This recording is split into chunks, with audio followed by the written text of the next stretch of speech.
नमस्कार मित्रांनो, तू हे रे माझा मितवा मालिकेच्या आजच्या भागामध्ये आता ईश्वरी ही रूममध्ये येते. त्यावेळेला म्हणते की अर्णव सर चला, सगळेजण खाली वाट बघतायत, नाश्ता करायला येत आहेत ना. त्यावेळेला अर्णव म्हणतो की थांब मिस इंदोर, माझी एक फाईल मी शोधत आहे. त्यावेळेला मग आता ईश्वरी म्हणते की कोणती फाईल. तेव्हा मग तो म्हणतो की अगं एक आहे, माझी कामाची फाईल आहे, पिंक रंगाची फाईल आहे ती. त्यावेळेला मग ईश्वरी म्हणते की पिंक कलरची फाईल बघा तिथे कुठेतरी असेल. त्यावेळेला मग आता ईश्वरी विचार करते की पिंक कलरची फाईल याआधी तर मी कधी पाहिली नव्हती, मग आता ही नवीनच फाईल कुठून आली. त्यावेळेला मग तो म्हणतो की थांब जरा मी सिंदूर, माझं खूप जरा महत्त्वाचं काम आहे. तेव्हा ईश्वरी बघत असते आणि म्हणते की हे काय झालं आहे, अर्णव सर असे का वागतायत आज. मग त्यावेळेला तो म्हणतो की बरं ठीक आहे, सापडली मला ही फाईल, डोंट वरी. मग त्यावेळेला ईश्वरी बघतच राहते आणि म्हणते की ठीक आहे चालेल. मग मग तो म्हणतो की बरं आता मी काही ब्रेकफास्ट वगैरे करत नाही आहे, मी एक काम करतो, मी जरा निघते ऑफिससाठी. तेव्हा ईश्वरी म्हणते की अचानक या अर्णव सरांना झालं तरी काय असं. मग त्यावर ती त्या फाईलबद्दल विचारायला बघत असते आणि बोलता बोलता त्याच्या तोंडून किरण असं निघून जातं. तर त्याच वेळेला ती म्हणते की ही किरण कोणाबद्दल बोलतायत सर. तेव्हा अर्णव हा त्याचे सगळे बॅग्स वगैरे व्यवस्थित ठेवत असतो आणि फाईल्स इकडे तिकडे झालेल्या असतात त्या सगळ्या नीट करून आता तो ठेवत असतो. ईश्वरी म्हणते की अहो अर्णव सर, हे काय करताय तुम्ही आणि ही सगळी गडबड कसली करताय. तेव्हा अर्णव हा काहीतरी विचित्रच वागताना दिसत असतो, त्याचं लक्ष कुठेच नसतं. त्यामुळे ईश्वरी म्हणते की नक्कीच काहीतरी गडबड आहे. तेवढ्यातच अर्णवला फोन येतो आणि फोन आल्यानंतर तो म्हणत असतो की हां किरण बोल ना. हो हो, मला सापडली आहे, डोंट वरी फाईल. तर तो म्हणतो की ॲक्च्युली खूप वेळ झाला शोधण्यात, परंतु येस आता मला सापडली आहे आणि हो हो, मी पुन्हा ती फाईल आता हरवणार नाही आहे, सॉरी, असं म्हणून तो आता फोनवर बोलत असतो. ईश्वरी अगदी एखाद्या हिऱ्यासारखी त्याच्या मागे मागे फिरत असते आणि मागून येऊन बघत असते. त्यावेळेला मग ईश्वरी आता अगदी कान वाकून अर्णवच्या बोलण्याकडे लक्ष देत असते. त्याच वेळेला अर्णव ईश्वरीच्या मागे असतो आणि पण पुढे जाऊन बघतो तर ईश्वरी अगदी कशी तरीच वागत असते. त्यामुळे तो आता फोनवर बोलता बोलताच ईश्वरीच्या समोर येऊन अगदी उभा राहतो आणि ईश्वरीला विचारतो की what is this, hold on miss Kiran, असं म्हणून तो थांबवतो. तेव्हा ईश्वरी म्हणते की कुठे काय. अर्णव म्हणतो की तसं नाही, हे काय तू अशी वाकून का उभी आहेस. तेव्हा ईश्वरी म्हणते की हो ॲक्च्युली वाकून याच्यासाठी उभी आहे की मला ना तुमच्या शर्टवर काहीतरी डाग दिसला, त्यामुळे डाग बघण्यासाठी मी अशी होते. तेव्हा तो म्हणतो की ओके, म्हणजे डाग हे समोर उभे राहून दिसलेत का तुला. तेव्हा ती म्हणते की नाही समोर नाही, मला मागे असतानाच दिसले, पण मी अशी वाकून उभी राहून विचार करत होते की हे तुमच्या शर्टवरचे डाग कसे बरं घालवता येतील, पण नंतर लक्षात आलं की जातील, ते डाग आता सहजरित्या जातील. तेव्हा अर्णव म्हणतो की ओके जातील ना. ईश्वरी म्हणते की हो हो जातीलच. त्यावर आता ईश्वरी तिथेच उभी असते. अर्णव म्हणतो की एक मिनिट मिस इंदौर, काय झालं आहे, तू अशी का वागते. ईश्वरी म्हणते की नाही नाही, असं काही नाही आहे, मी नॉर्मलच आहे. बरं मिस इंदौर, माझ्यासाठी प्लीज जरा एक कॉफी आणशील का. तेव्हा ईश्वरी विचार करत राहते आणि म्हणते की कॉफी आता. त्यावर तो म्हणतो की हो हो कॉफी हवी आहे मला. ईश्वरी तिथेच उभी असते. तेव्हा अर्णव म्हणतो की मिस इंदौर काय झालं, कॉफी मिळेल का मला. त्यावर आता ईश्वरी म्हणायला लागते की ओके ठीक आहे चालेल, आणते मी कॉफी. आणि तो तिथून तिला गो असं म्हणतो. ईश्वरी पुढे निघून चालत येते, तरीही बाहेर उभीच असते. मी विचार करते की नक्कीच काहीतरी गडबड आहे, सर कोणाशी बोलतात ना काही समजत नाही. त्यानंतर आता इथे वल्लरी ही त्या माणसाला भेटते ज्याने घरातलं अडगळीचं सामान नेलेलं असतं. तो म्हणतो की मॅडम बोला काय काम आहे, तुम्ही मला अर्जंटली बोलावून घेतलं. तेव्हा वल्लरी त्याच्या हातात पैशांचा नोटांचं बंडल ठेवते आणि म्हणते की हे घे हे पैसे. आता जो बॉक्स मला तू शोधून द्यायचा होतास ना, म्हणजे जो मला हवा आहे माझा बॉक्स, तो शोधण्यासाठी हे तुझे पैसे आहेत. तेव्हा तो म्हणतो की मॅडम एवढे पैसे. त्यावर ती म्हणते की हो इतके पैसे आहेत. लक्षात ठेव, जर हा बॉक्स सापडला नाही आहे तर मी तुला इतके पैसे दिले, हे समज की ॲडव्हान्स आहे. एकदा की बॉक्स सापडला की मी यापेक्षा आणखीच पैसे देणार. त्यावर तो म्हणतो की खरंच इतके पैसे. त्यावर मग ती म्हणते की हो नक्कीच देणार, फक्त एवढंच लक्षात ठेवायचे की कोणालाही काही कळू द्यायचं नाही आपल्या या बॉक्सबद्दल, म्हणजे आपले हे जे डील झाले त्याबद्दल काहीच कळू द्यायचे नाही. कळलंय ना, तुझ्याकडे वेळ खूप कमी आहे, त्यामुळे लवकरात लवकर हा बॉक्स शोधायचा. हे पैसे मी आता दिलेत ॲडव्हान्सवरून. आता जर पुढच्या गोष्टी तू शोधल्या, पुढे लवकर तू बॉक्स शोधला तर तुला आणखी लवकर पैसे देणार मी. त्यावर आता तो माणूस खूपच खुश होऊन जातो आणि म्हणतो की चालेल मॅडम, मी करतो तुमचं काम. आता तो तिथून निघून जात असताना वल्लरी म्हणते की बघ, लवकरात लवकर शोधून काढ. वल्लरी आता खुश होते. फायनली माझे फोटोज मला मिळणार. अर्णवला ईश्वरी कॉफी आणून देते आणि म्हणते की सर कॉफी. परंतु तरीही त्याचा कॉल सुरूच असतो. ईश्वरी कॉफी देते आणि म्हणते की अर्णव सर कॉफी घ्या ना. तेव्हा तो म्हणतो की वा मिस इंदौर, इतक्या लवकर कॉफी रेडी पण झाली. तेव्हा ईश्वरी म्हणते की हो, कॉफी बनवायला कितीसा वेळ लागतोय. झाली कॉफी रेडी. तर मग आता तो कॉफी घेतो आणि ईश्वरी मनात विचार करते की अजूनही त्या मुलीबरोबर यांचा फोन सुरूच आहे की काय.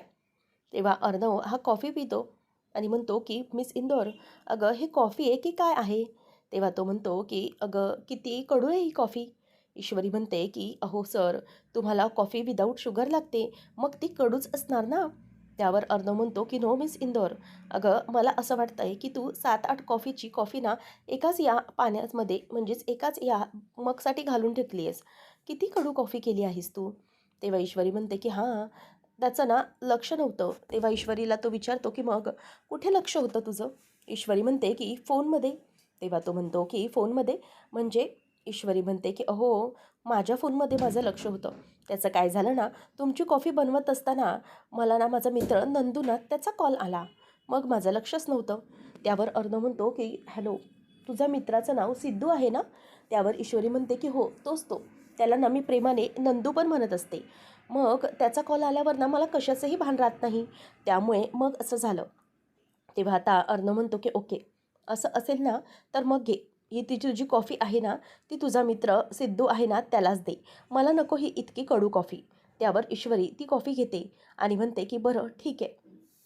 आता ही नंदूला कॉफी द्यायची तर, असं म्हणून ती गपचूप उभी असते. त्यावर मग अर्णव म्हणतो, मिस इंदौर आता काय आहे, तू माझ्या मागे मागेच फिरणार आहेस का. त्यावर ईश्वरी म्हणते की नाही, मी उभी आहे, म्हणजे तुमचं काय चाललं हे बघते मी. त्यावर आता ईश्वरीपासून तो ती फाईल पण पिंक कलरची लपवत असतो आणि ईश्वरी ती फाईल उचलणार तेवढ्यातच तो पुन्हा जाऊन ती घेतो. आता ईश्वरी ती फाईल घ्यायला जात असते आणि म्हणते की इथे द्या ती फाईल. तेव्हा अर्णव ती फाईल तिला देत नसतो. ईश्वरीला तो म्हणतो की मिस इंदौर, अगं काय झालंय काय तुला, तू अशी का वागते. तेव्हा ईश्वरी विचारते की सर, तुम्हाला काय झालंय, तुम्ही असे का वागत आहात, म्हणजे तुम्ही माझ्यापासून काहीतरी लपवत आहात असं का वाटतंय मला.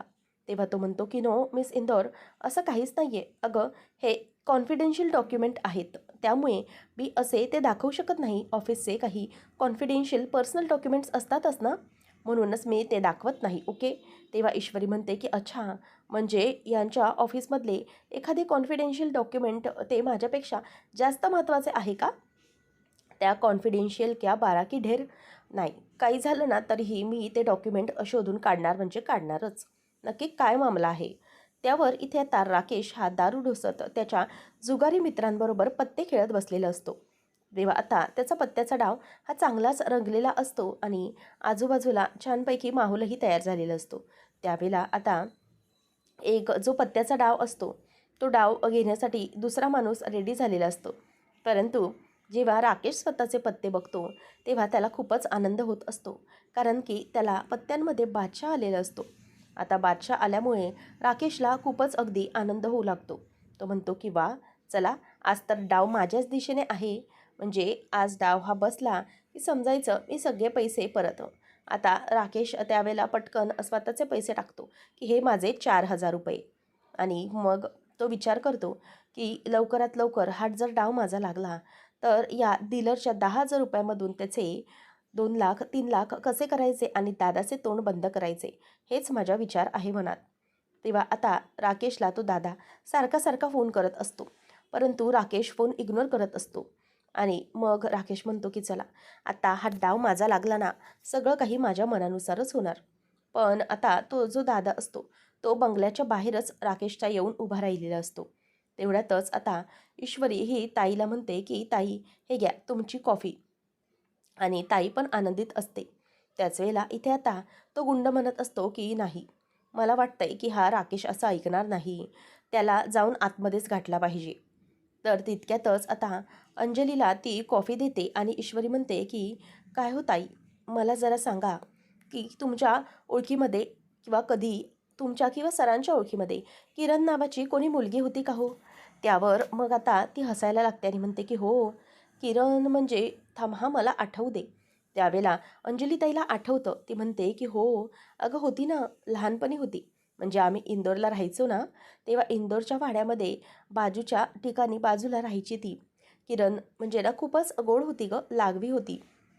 म्हणजे लहान होती माझ्यापेक्षा, पण इतकी सुंदर होती म्हणून सांगू. अगं तिचे असे गुलाबी गुलाबी गाल आणि निळे निळे डोळे, किती सुंदर आणि गोरी पान होती ती. चिंटूची आणि तिची टीमच होती, दोघं तर अगदी बेस्ट फ्रेंड होते. त्यावेळेला आता अंजलीचं हे बोलणं ऐकून ईश्वरीला अगदी त्रास व्हायला लागतो. तेवढ्यातच दादा आतमध्ये येतो आणि म्हणतो की नमस्कार. तेव्हा अंजलीला जरा भीती वाटू लागते. तो म्हणतो की ॲडव्होकेट राजेश भोसले इथेच राहतात ना? त्यावर आता अंजली म्हणते की हो, इथेच राहतात. बोला ना, काय काम आहे? त्यावर आता तो म्हणतो की ॲक्च्युली मॅडम, आमचं काम असं होतं की एका केस संदर्भात त्यांच्याशी बोलायचं होतं. त्यावर अंजली म्हणते की हो, पण ते आता ना घरात नाहीत, त्यामुळे. त्यावर तो म्हणायला लागतो की आता घरात नाही, म्हणजे साधारणतः कधी घरी येतील? तेव्हा अंजली म्हणते की काही सांगता येत नाही, कामीनिमित्त बाहेर असले की किती वेळ लागतो वगैरे, पण ठीक आहे. त्यावर आता तो म्हणतो की बरं ठीक आहे, माझं जरा त्यांच्याशी बोलणं व्हायचं आहे ना, म्हणून आम्ही थांबतो. थांबलं तर हरकत नाही ना? त्यावर अंजली म्हणते की हो चालेल, तुम्ही थांबा. मग त्यावर आता तो तिथे बसतो आणि त्यानंतर मग आता ईश्वरीला तो म्हणतो की मॅडम मला जरा पाणी मिळेल का? तेव्हा आता अंजली तिला म्हणते की आणतेस का जरा पाणी? त्यावर ईश्वरी म्हणते की हो आणते मी. ताई जरा येता तुम्ही? आता ती अंजलीला तिथून बाजूला घेऊन जाते आणि तिला काहीतरी वेगळंच प्रकरण वाटत असतं. तर इथे राजेशचा पत्त्याचा डाव अगदी चांगलाच रंगलेला असतो. तो एक दुसरा असतो, तो पंजा, छक्का आणि सत्ता टाकतो आणि पैसे उचलायला बघतो. त्याचबरोबर राकेश म्हणतो की थांब, अजूनही माझा डाव संपलेला नाही. मी शो केलेले नाही. त्यामुळे असे चिल्लर पत्तेवाल्यांनी हे पैसे उचलून त्यांचा असा अपमान करू नये. त्यामुळे थांब. असं म्हणून आता राकेश त्याचे पत्ते उलटायला चाललेला असतो. आता त्याचे पत्ते उलटत असताना तो खूपच जास्त आनंदात असतो. तो म्हणतो की थांब, मी दाखवतो. आणि तो ट्रिपल बादशहाचा पत्ता आल्यामुळे पैसे घ्यायला चाललेला असतानाच समोरचा त्याला थांबवतो आणि म्हणतो की एक मिनिट, तू पण जास्त काही आगाऊपणा करू नको. तुला काय वाटलं की तुझे पत्ते सरस आहेत? थांब, इथे मी दाखवतो तुला. त्यावेळेला आता राजेश अगदी आनंदात असतो की चला माझेच पत्ते लागले. परंतु समोरचा जो असतो तो 3 एक्के टाकून ते सगळे पैसे उचलतो आणि राजेशच्या हातचा डाव आता निसटून गेलेला असतो. त्यानंतर आपल्याला पाहायला मिळतं की इकडे तो दादा वाट बघत बसलेला असतो. राकेश घाबरतो की माझ्या हातातून हे सगळा डाव गेला. त्याबरोबर आता राकेश इथे म्हणतो की झालं, सगळा डाव आता संपला. बेटर लक नेक्स्ट टाईम असं समोरचा त्याला बोलून दाखवतो. तेवढ्यातच दादा आता मेसेज करत असतो. त्यामुळे राकेश म्हणतो की काय मेलाय की काय हा? म्हणून तो फोन बघायला जातो आणि फोनमध्ये दादाचा फोटो असतो आणि राकेशला त्याने अगदी सेल्फी काढून पाठवलेला असतो की बघ, आम्ही तुझ्या घरी आहोत. आता पुढे विचार कर, तुला काय करायचे आहे ते. तुझ्या घरी बसलोय, तुझी बायको पण समोर आहे. तेव्हा आता राकेश हे सगळे बघतो आणि त्यानंतर त्याला धक्काच बसतो आणि त्याचबरोबर इथे तो गुंड असतो. तो फोन करतो त्याच्या माणसाला आणि म्हणतो की जसा कसा तो राकेश भेटेल तसा तसा त्याला आम्ही आता उचलून आणतो आणि तो त्याच्या बॉसला पूर्ण माहिती कळवत असतो. ईश्वरी किचनमध्ये म्हणते की ताई, मला कळत नाही, म्हणजे हे जे माणूस आलेत ना घरी, ते वेगळेच नाही वाटत आहेत का? म्हणजे जरा गुंडासारखे दिसून येत आहेत. त्यावर मग आता ती म्हणायला लागते की अगं हो, ॲक्च्युली कसं आहे ना, केसच्या संदर्भात असतं. कोणताही क्लायंट कसाही असू शकतो. केस महत्त्वाची असते ना, त्यासाठी क्लायंटशी वेगवेगळ्या डील करावीच लागते. थांब, मी यांना कॉल लावून बघते काय करतात ते. त्यावर आता ती कॉल लावत असते, तर त्याचाही कॉल तो घेत नसतो. अंजली म्हणते की थांब, आपण वाट बघूया. ईश्वरी मनात विचार करते की नाही, काहीतरी गडबड नक्कीच आहे. मला तरी वाटतंय की हे जे माणसं आहेत ना, ते केससाठी नाही तर स्वतःचे पैसे घेण्यासाठी आले असावेत. त्यावेळेला मग आता तिला ते लोक पाणी वगैरे पितात आणि अंजली येऊन बसते. त्यावर ती विचारते की काय हो दादा, कसली केस आहे तुमची? त्यावर आता तो सांगायला लागतो की कसं आहे ना, आमचे पैसे अडकलेले आहेत आणि त्यामुळे एके ठिकाणून ते पैसे काढून द्यायचे आहेत त्यासाठी. बरं ठीक आहे. मी एक काम करतो, त्यांच्याशी नंतर मी बोलून घेतो. त्यावेळेला आता लगेचच ती म्हणते की हो हो चालेल. मग तो दादा म्हणतो की अजून किती वेळ लागणार आहे, काही सांगितलं आहे का? त्यावर ती म्हणतो की बरं ठीक आहे, आम्ही निघतो, नंतर येतो. त्याचबरोबर आता ते गुंड बाहेर पडत असताना आजी समोरून येत असते. आता आजी ते बघून म्हणते की हे कोण होते? म्हणजे यांना यापूर्वी तर मी पाहिले नव्हते. आजी येऊन विचारते की हे कोण होते दोघं जण? तेव्हा आता अंजली म्हणते की अगं यांचे क्लायंट आहेत ते. ईश्वरीला बघतच ती म्हणते की अगं पण असे गुंडासारखे क्लायंट? तेव्हा अंजली म्हणते की हो अगं, एखादा क्लायंट असतोच असा, त्याचे पैसे अडकलेत ते मिळवायचे आहेत म्हणून आला. त्यावर आता लगेचच हे झाल्यानंतर आजीला ईश्वरी विचारते की काय हो, डॉक्टर काय म्हणाले, ठीक आहे ना सगळं? त्यावर आजी म्हणते की हो हो सगळं ठीक आहे. मग मामा कुठे, असं अंजली विचारते. त्यावरती म्हणते की अगं हो, मामाने मला इथे सोडलं आणि तो एका बँकेच्या कामासाठी बाहेरच्या बाहेरच निघून गेला. त्यावर अंजली म्हणते की चल आजी, तू खोलीत चल, मला आता तुझ्या सगळ्या गोळ्या वगैरे दाखव. त्याच आहेत ना गोळ्या की चेंज केल्या डॉक्टरने? तेव्हा आजी म्हणते की हो, म्हणजे काही आता समजत नाही आहे मला, चल बघूया नक्की काय आहे ते. त्यावर ईश्वरी विचार करते की अर्णव सर आहेत तरी कुठे? ती सारखा सारखा आता अर्णवला फोन लावत असते. त्यानंतर मग आता तिच्या मनामध्ये विचार येतो की अर्णव सरांचा फोन पण लागत नाही, नक्की कुठे असतील ते? त्यामुळे मग ती विचार करते की ऑफिसमध्येच असतील ना, मी आकाश सरांना कॉल लावते, ते सांगतील. तेव्हा हॅलो आकाश सर, कुठे आहेत अर्णव सर? मी त्यांचा फोन लावते पण त्यांचा फोन ना लागत नाही आहे, त्यामुळे प्लीज जरा त्यांना फोन देता का? त्यावर ती म्हणते की काय, आज अर्णव सर ऑफिसलाच आले नाही? मग नक्की काय कुठे असतील, काय माहिती आहे का? आकाश म्हणतो की नाही, मलाही माहिती नाही. आता ईश्वरी मात्र खूपच हळवी झालेली असते की अर्णव हा कुठे राहतोय, काय राहतो, हे कुठे गेला हे काहीच माहीत नाही आहे. मग आता करायचं तरी काय? ईश्वरी विचार करते की नक्की सर माझ्याशी खोटं बोलून गेले तरी कुठे असतील? मला तर सांगितलं ना की मी ऑफिसला जाते आणि ऑफिसमध्ये ते नाही आहेत. मग आता कुठे गेलेत? म्हणून ईश्वरी ही आता सारखा सारखा कॉल ट्राय करत असते, परंतु त्याचा कॉलच लागत नसतो. आता ईश्वरी खूप चिंतेत असते. नाही, काहीही करून अर्णव सर कुठे आहेत ना, ते शोधलंच पाहिजे मला. आणि सर माझ्याशी खोटंही बोलत आहेत. नक्की काय? मला जसं ताई सांगित आहेत तसं काही असेल का? म्हणजे ते किरणच्या संदर्भात ते कुठे गेले असतील का? असा विचार आता ईश्वरीच्या मनात येत असतो. ती म्हणते की म्हणजे काही नक्कीच वेगळं काहीतरी आहे. गुलाबी थंडी, गुलाबी गाल, असं म्हणून ती आता टेन्शनमध्ये येत असते. तेव्हा अर्णव ऑफिसमधनं आलेला असतो. ईश्वरी त्याला नेहमीप्रमाणे पाणी देते आणि म्हणते की सर, कसा होता आजचा ऑफिसचा दिवस? तेव्हा मग अर्णव म्हणतो की ओ, आजचा दिवस एकदमच होपफुल होता, म्हणजे प्रोडक्टिव्ह होता. ईश्वरी म्हणते की प्रोडक्टिव्ह, ओके. मग तो म्हणतो की हो, म्हणजे कसं आहे ना, माझी बरीच पेंडिंग कामं आहेत ना, ती मी पार पाडली, त्यामुळे तसं प्रोडक्टिव्ह दिवस होता माझा आजचा, खूप छान गेला. ईश्वरी म्हणते की अच्छा, असं आहे तर. अर्णव म्हणतो की हो मिस इंदोर, पण काय झालं, तू असं का विचारते मला? त्यावर तो म्हणतो की ती म्हणते तसं नाही, मी असंच विचारते. त्यावर आता ती विचारते की अर्णव सर, हा परफ्यूम कोणता आहे? तेव्हा तो म्हणतो की हा माझा सिग्नेचर परफ्यूम आहे. म्हणजे ईश्वरी विचारते की म्हणजे? त्यावर अर्णव म्हणतो की सिग्नेचर परफ्यूम म्हणजे माझी ओळख आहे ती, मी ऑफिसला जाताना तोच वापरतो परफ्यूम. आणि चल मिस इंदोर, मी फ्रेश होतो. तो आतमध्ये गेल्यावर ईश्वरी पुन्हा त्या ब्लेझरचा वास घेऊ लागते आणि म्हणते की नाही, मला तरी वाटत नाही आहे की हा अर्णव सरांचा नेहमीचा परफ्यूम आहे. तिला आता तिथे काहीतरी गडबड वाटू लागते. ती म्हणते की नक्कीच मला ना आत काहीतरी जरा गोंधळ वाटतोय. त्यावर आता इथे अर्णवला पण ईश्वरी काय बडबडत असते ते काहीच कळत नसतं. मग ईश्वरी ही अर्णवच्या कपाटाकडे जाते. त्याचा परफ्यूमचा वास घेऊ लागते आणि म्हणते की नाही, हा परफ्यूम आणि हा हा तर मला जरा वेगळाच वाटतोय. म्हणजे दोघंही वेगवेगळे आहेत. नक्की काय गडबड आहे? म्हणजे अर्णव सर ज्या व्यक्तीला भेटायला गेले होते, तिचाच हा परफ्यूमचा वास तर नाही ना? त्यावर आता ईश्वरी म्हणते की नाही, काहीतरी गडबड नक्की आहे. मला समजून येते, काहीतरी गोंधळ आहे हा. मला बघितलं पाहिजे नेमका काय काय प्रकरण आहे. म्हणजे ईश्वरी, सर तुझ्याशी खोटं बोलतायत. नक्की सर खोटं बोलून काय करतायत? म्हणजे ताई जे बोलत होती ते खरं होतं का? म्हणजे अर्णव सर असं माझ्याशी खोटं वागतायत का? त्या किरणला तर भेटायला गेली नसतील ना? तेव्हा ईश्वरी इमॅजिन करत असते की अर्णवला त्या मुलीला भेटायला उशीर झाला.